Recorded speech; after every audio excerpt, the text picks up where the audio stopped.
That was Palab Ghosh reporting. Joining us in the studio, I'm joined now by Dr. Sara Eames, President of the Faculty of Homeopathy, and by David Cahun, who is pharmacologist at University College London. Thank you very much indeed for being with us. Sara, first of all, what is the case? Well, I'm a conventionally trained doctor as well. I worked in general practice, and actually I discovered homeopathy when I was working as a general practitioner, just because it seemed to be helping some of my patients who I couldn't help.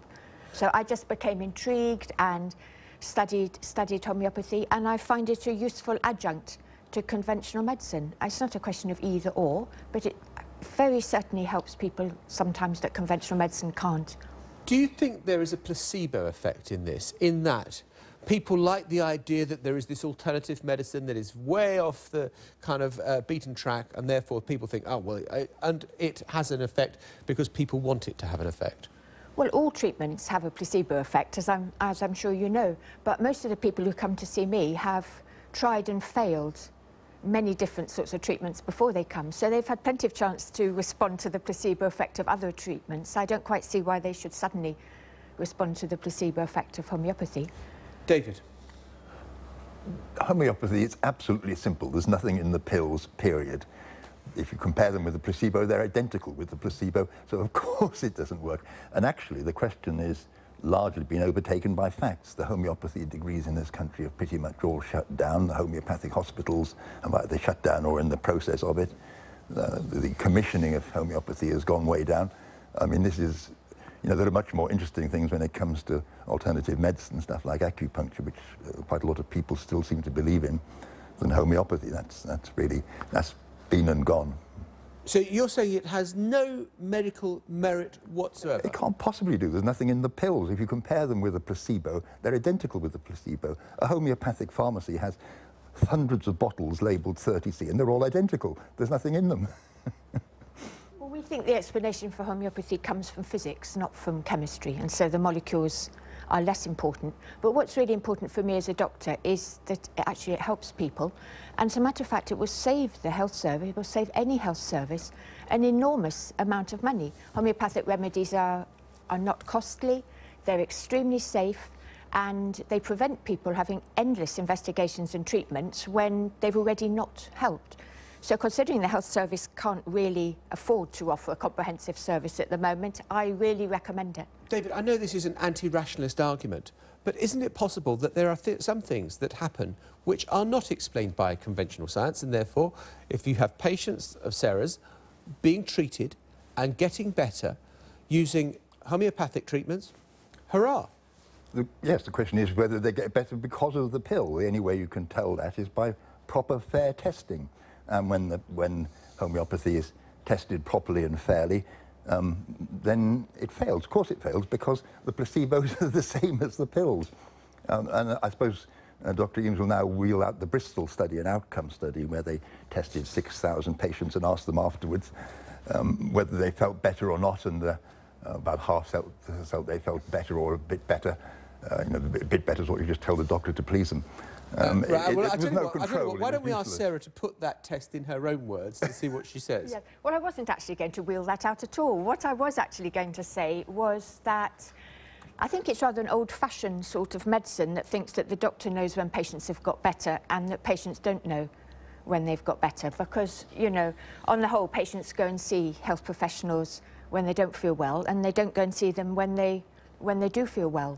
So I think it's slightly sort of old-fashioned and authoritarian, actually, to say that patients don't know when they feel better. And we do have very, very good results from patients. And I think that's an important issue. Well, of course patients know when they're better. The question is, why did they get better? And in particular, would they have got better anyway? And the answer is obviously yes, because there's nothing in the pills. And you don't believe, and do you not believe in acupuncture either? Because you gave a rather sceptical kind of...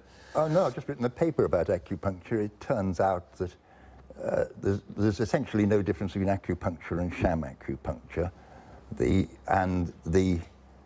If you compare acupuncture with no acupuncture, which of course is not blind, you're subject to this rather theatrical procedure, there's usually a difference, but the point is that that difference is too small to matter much to the patient.